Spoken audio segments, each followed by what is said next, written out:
Major ruling from the Supreme Court. From Washington, I'm Ed Kelley, editor of the Oklahoman. With me today is Chris Casteel, chief of the Oklahoman's Washington Bureau and a frequent contributor here on News OK TV. The United States Supreme Court, in a major ruling, says lethal injection is a lawful form of execution in this country. Chris, the case originated out of Kentucky that the court considered today, but it really has its roots in Oklahoma, does it not? It does. It's interesting. Oklahoma was the very first state in 1977 to adopt lethal injection as a method of execution, and it was pushed by a legislator who was actually opposed to the death penalty.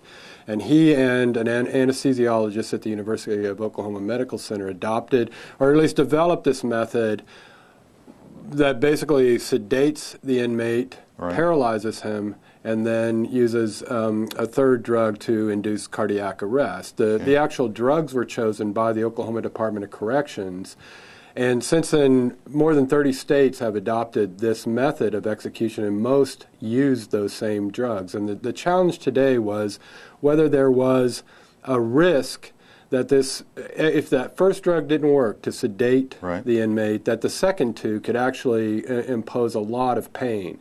And if that risk was unconstitutional under the Eighth Amendment, which protects you against cruel and unusual punishment. Why was the case so closely watched, not just in Oklahoma, but in other states across the country? I think there were two big reasons. One was a lot of states, attorneys general like our own, Drew Edmondson, was looking to see whether the Supreme Court would articulate a standard for how the Supreme Court would view methods of execution, whether it was going to be, as the Kentucky inmate suggested, and does it impose an unnecessary risk of pain, or what Kentucky, the state itself, offered was it's constitutional unless there's a substantial risk of pain. So they were looking to see what the court would say about a standard for that.